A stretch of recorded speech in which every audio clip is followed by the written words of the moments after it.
तुकसेला जोडलेला आहे। तुरमाळवाडी आहे, चिंबोडावाडी आहे, तुकसे आदिवासी वाडी आहे। 4 वाड्यांना हा जाणारा पूल आहे। हा जर पूल गेला तर 3 वर्षापासून त्याचा काम चाललंय। सर्वे करून गेले पण त्यात मध्ये काय निष्पन्न झालाच नाही। तर हा आता जर नाही झाला तर आमची दुरावस्था होणार आहे। त्याची दखल सरकारने घ्यावा। पुलाला मध्ये तडा गेलेला आहे। हा तडा ना हा समोर तर गेलेलाच आहे ऑलरेडी। तिथं आता ते टाकले गिरीट म्हणून सोडून द्या, नाही तर मध्ये जर गेला तर आम्हाला जायची बंदीच आहे। आता मधचा तडा तर गेलेलाच आहे मोठा ऑलरेडी।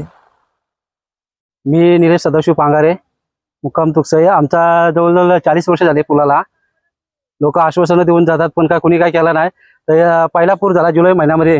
तर पहिल्या सुरुवातीला रस्ता खचला होता, ब्रिज पण खचला होता, रस्ता पण खचला होता। तर आमदारांनी खर्चामधून त्यांनी लगेच दुसऱ्या दिवशी आम्हाला डंपर जेसीबी वगैरे अवेलेबल करून तो खड्डा बुजवून दिला। नंतर त्याच्यानंतर परत दुसरा एक पूर झाला, त्याच्यामध्ये पूर्ण ब्रिज खचला होता।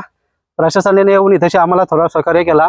ग्रामस्थ असतील, ग्रामपंचायत सदस्य वगैरे असतील, त्यांनी सर्वांनी पाहणी करून आम्हाला दुसऱ्या दिवशी लगेच जेसीबी डंपर अवेलेबल करून तो खड्डा बुजवून दिला। त्यानंतर परत आम्ही समोर बघितला आज तर खालून पूर्ण तडा गेलेला आहे। तो काही दिवसांनी आता जर दुसरा पूर जर झाला तर तो ब्रिज पण जाऊ शकतो, जाण्याची शक्यता आहे 100%। आणि जवळजवळ इकडे 4 गाव आहेत, 3 आदिवासी वाडी आहेत, एक गाव आहे। त्याच्यामुळे सगळ्यांचा संपर्क तुटून जाईल। कामगार वर्ग बऱ्याच ठिकाणी जातात कामाला। तर आमदारांना एक विनंती आहे, तर तुम्ही लवकरात लवकर याचा पाठपुरावा करून आम्हाला हा ब्रिज अवेलेबल करून द्यावा आणि काम चालू करावं थोड्या दिवसात। ग्रुप ग्रामपंचायत उंबरे माजी उपसरपंच। गेले 5 वर्षापासून या ब्रिजची अदुरावस्था झालेली आहे। कारण का ह्या ब्रिजवरून अनेक शाळकरी मुलं, विद्यार्थी आणि दळणवळण करण्यासाठी अनेक ग्रामस्थ इथून जात असतात आणि मोठ्या संख्येने इथे युवक तरुण आदिवासी वाड्या, आपल्या 3 आदिवासी वाड्यात, एक तुकसे गाव आहे, अशी लोकांचे बरेच युवक आपले आडलप ठिकाणी जात असतील, कमानी आवीला जात असतील, अनेक ठिकाणी रोजगार जात असतात। कधी ह्या ब्रिजची अवस्था अशी आली, कधी हा कोसळू शकतो। परंतु स्थानिक लोकप्रतिनिधी, जिल्हा परिषद असेल, आपले कर्जत कलापूरचे स्थानिक आमदार असतील, यांनी जर थोडं लक्ष दिलं तर हा लवकरात लवकर हा ब्रिज आपला मार्गी लागेल। मी ग्रामस्थांची पण काल चर्चा केली का बा आपण आमदार साहेबांकडे जाऊन त्याचा पाठपुरावा करून हा लवकर ब्रिज आपण कुठल्या गोष्टी राजकारण न करता सर्व एकजुटीने येऊन 3 वाड्या आणि एक गाव जर एकत्र जर आला तर हा नक्कीच प्रश्न हा गावांचा सुटेल।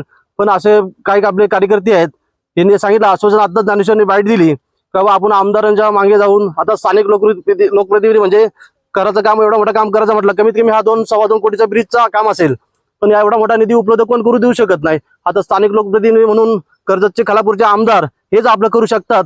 तसे आपण जिल्हा परिषदचे रेश्माताईंनी जर आधी पाठपुरावा केला असता तर आपण नक्कीच आमदारांकडे आम्हाला ग्रामस्थांना घेऊन गेले तर नक्कीच हा प्रश्न ग्रामस्थांना सुटेल, मी अपेक्षा व्यक्त करतो। या ठिकाणी जो जुलै महिन्यामध्ये 6, 7, 8 तारखेला या ठिकाणी मोठा पूर झालेला, पाऊस जास्त पडल्यामुळे या ठिकाणी पुलाची त्या ठिकाणी दुरावस्था झालेली, पूर्ण पुलाचा एक बाजू वाहून गेलेली। त्यावेळेस आमदार महेंद्र थोरवे साहेब यांच्या स्वतःच्या स्वखर्चातून त्यांनी त्या ठिकाणी तात्पुरता ग्रामस्थांना येण्या जाण्यासाठी वाहतूक सुरळीत होईल ही उपाययोजना केली। परंतु त्यानंतर परत 2-3 वेळा पाऊस मोठा पडल्यानंतर या ठिकाणी आपण पाहू शकता मोठा या ठिकाणी ब्रिजचा एक भाग पूर्ण कोसळला आहे। त्यामध्ये सुद्धा एक सांधा ब्रिजचा निघालेला आहे। तर कधीही आता अशी अवस्था आहे की ब्रिज कधी कोसळू शकतो। आमदार साहेबांच्या माध्यमातून, माननीय नरेशजी पाटील साहेब यांच्या माध्यमातून, जिल्हा परिषद सदस्य रेश्मा वहिनी यांच्या माध्यमातून या ठिकाणी पाठपुरावा चालू आहे। परंतु आमची ग्रामस्थांची सर्वांची अशी मागणी आहे की लवकरात लवकर ब्रिजचं काम झालं तर शाळेतील मुलांना, इतर नोकरदार वर्ग, 2-3 आदिवासी वाड्या आहेत या ठिकाणी, सर्वांना हा एक पूल हे एकमेव साधन आहे या ठिकाणी येण्या जाण्यासाठी। आणि जर हा पूल कोसळला तर या ठिकाणी जवळपास वर्षभर ग्रामस्थ सर्व 3 गावं एका ठिकाणी अडकून पडण्याची शक्यता आहे। त्यामुळे आम्ही सर्वजणच आता आमदार साहेबांच्या माध्यमातून या ठिकाणी पाठपुरावा करून लवकरात लवकर काम होईल असा प्रयत्न करतोय। विभागला आहे आणि दरवर्षी पुलाचं काम होईल असे पुढारी येतात, सांगतात, पण काय काम होत नाही। आणि हा आता मध्ये जिथं एंट्री करावा तो असं खचलाय। आता ग्रामस्थ येऊन खर्चाने भरावा केलाय, तेव्हा थोडे आम्हाला जाण्याची व्यवस्था झाली।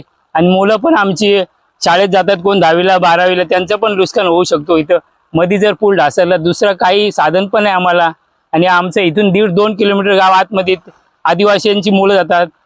3-4 गावं आदिवासी आहेत, चिंबोड, तुरमाळ, ठाकुरवाडी गावातली आमची, जांभूळपाडा जातात, काही खोपोलीला जातात।